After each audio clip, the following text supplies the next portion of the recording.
Joining me now, John Dale Hartman, law enforcement expert, former police chief that I worked with in Pennsylvania when I was a reporter. Good to see you again, sir. Good to see you, Dave.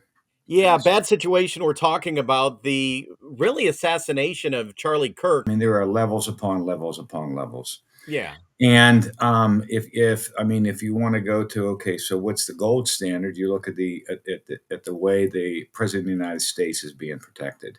Yeah. That's a gold standard, and people comparable. And then it rockers down from there. So your protection is also your response capabilities as well. So in the event of an issue, what capabilities do you have in place to respond? And Oh, do you have I understand in this instance he did have a security team, which would be your inner perimeter. They're pretty much, I mean, that's the last that's the last level. First level, depending upon how you're looking at it. The areas that someone can attack you from increase outside, versus you have more control. This isn't rocket science. yeah, yeah. The more you can confine the space, the number of people in there, how you're going to screen those people going in there. All those things relate to how the level of security you can provide. Now, you put somebody out in a field, there are difficulties there, and the issue is, like I said, I had heard that too, that there were only six police officers, university police officers assigned, plus uh, his own cadre that were his inner perimeter. That's a lot to ask, and I don't know what the response capability was. I mean, Yeah. did they have counter sniper, counter assault? Did they have any of those capabilities in place? I didn't hear any evidence of that at all. No, I don't think so. And even with Secret Service in your state, Pennsylvania, Right. still someone was able to get a shot off and actually at the rally with President Trump. So it's able to happen. And he obviously was a commentator. Charlie Kirk. He wasn't a presidential. Right. So there's no, I guess, 100% security, but the gold standard even at times can be pierced. Very, very rare, but to get the gold standard on something like this, that's also very, very expensive too, I'm assuming. Well, sure. I mean, it's the manpower and the expense, and I mean the work up to it. These things just aren't thrown together. There is a lot of coordination that goes in place. So it's a lot, And I think that's something that has to be kept in mind. That you say, well, we only had six people. I don't know what the facts are, but having your inner perimeter, and I don't know how many it have. What would he have? Maybe four, maybe. I mean, six at most, and then six additional ones. You're really outstripping anybody's capability of responding to that. Last question about this. What advice would you give maybe candidates or people who are holding big events Mhm. who might be, anyone could be a target, but what would you tell like event organizers? And you may have talked to them. I'm sure you did when you're, as chief and others. What Sure. advice do you give them when it comes to planning? Is there certain things that, for myself, I have people who don't like me. And if I want to have a rally in a big park, what would you tell people? What good suggestions do you have? Well, I think that what you have to do, and let's just say we'll use you hypothetically, and I don't mean that from a standpoint. I'm not trying to put you in that position, Well, no. but there's got to be coordination with the existing law enforcement and other support agencies, Oh, okay. EMS, fire, the whole 10 yards.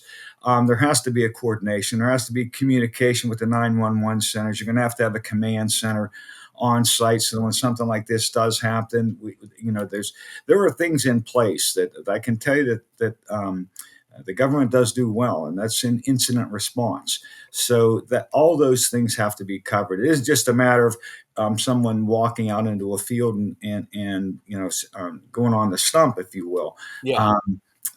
There's a lot that goes into that, and it can detailed, it can be time consuming, and these things aren't or shouldn't be thrown together. So good communication, Right. obviously. Okay. So the individual was on the rooftop shooting down, Right. and took off, and they detained two individuals. And me working with you in law enforcement, not in law, me as media, you in law enforcement, I understand how it works. A lot of people were like, "Whoa, they put people in custody but then release them." That happens at times, right? That you draw a wide net and you get as many people as you can, and you release them if you find out they're not responsible, right? Well, yeah, I mean, you do the workup, and the bottom line is we're dealing with a murder here. We're not dealing with the retail theft. So the situation is, I mean, sometimes action has to be taken. Has to be taken now. Yeah. You don't want to know that you had the murderer in your custody and then you release them willy nilly.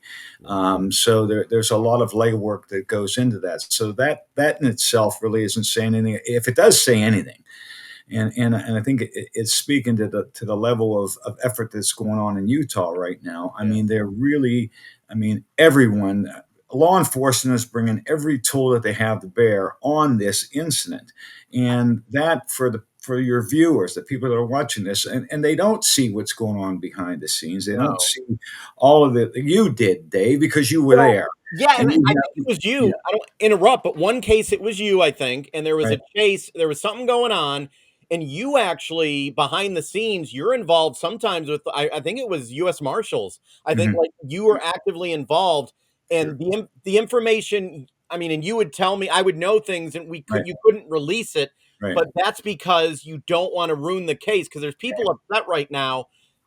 They're not releasing all the information. Why? Right? Because they don't want to ruin the investigation. Right, and you don't know. That's exactly right. And it wasn't a matter of I was trying. Well, I know it, and you don't.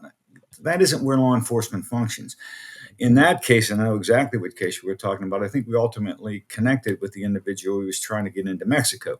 Yeah. And the bottom line is, I mean, he was literally on the run, and we were getting information, and then trying to pinpoint where is he at, and. The bottom line is there was a ton of things going on, and that's what's happening right now. I mean, you have the most basic. You have your boots on the ground, your detectives out there canvassing neighborhoods, interviewing everybody they can possibly interview. You've got your forensic teams in place, and they're amazing. I can tell you the forensic teams and what they would come back with. Okay, we got this, and this means that. Unbelievable where we've taken that science. It's incredible. I You have your technology, all of your technology personnel that are running every possible phones, the whole 10 yards. yeah. So you have a lot happening all at the same time, which is why that command center. Now you take it multi-leveled, and in that case, it was multi-leveled. In the case that you're talking about, Yeah. when you have the collaboration between federal, state, county, local, and in this case, you have university personnel involved. Um, and I have dealt with, and I have had cases where we work with the university personnel. So you've got some real dedicated professionals there as well. So the amount of effort that's going on is incredible, and it's incredible on how much we're able to establish so far. When you think in terms of the amount of surveillance that exists on our campuses, Yeah, it is so fast how they've gotten. So, do you believe, and I'm assuming they will find this person? sure, absolutely. I don't think there's any question about it. And if my sense would tell me he's going to go on the run, but where are you going to run? I don't know how many times I told people that when we were on the chase, unless you and this I don't mean this to sound arrogant or whatever, but how are you going to run from the police? The bottom, you've got to pop up somewhere. You've got to come up for whatever. Was the guy in New York? What they got him at a coffee or a donut place or something. I forget McDonald's. what the Yeah, facts were. yeah. Yeah, I mean, The guy that shot the healthcare executive. yeah, I mean, especially in today's day and age with cameras everywhere, how are you going to run? Now, Yeah, it's clear that he's going to run. That's what they do. They do their crime and they run. But the bottom line is, do I think he's going to be caught? Sure. yeah. Yeah. Okay. Well, I appreciate you giving an insight because that's why I want to have you. A lot of people don't understand what goes on behind the scenes, and sometimes they get frustrated. But I'm glad you're able to let people know that it's the work's being done. They're working their behinds off, and there's a reason for everything. I guarantee there's a lot of sleepless hours going on right now, and there's a lot of good people And I mean that inherently. There's a lot of good people working the case right now, trying to get to the bottom of it. Yeah. Absolutely. I appreciate you, sir. Thank you so much, and we'll Thank see you. you next time. Hopefully, we'll have you on with a better topic. Okay.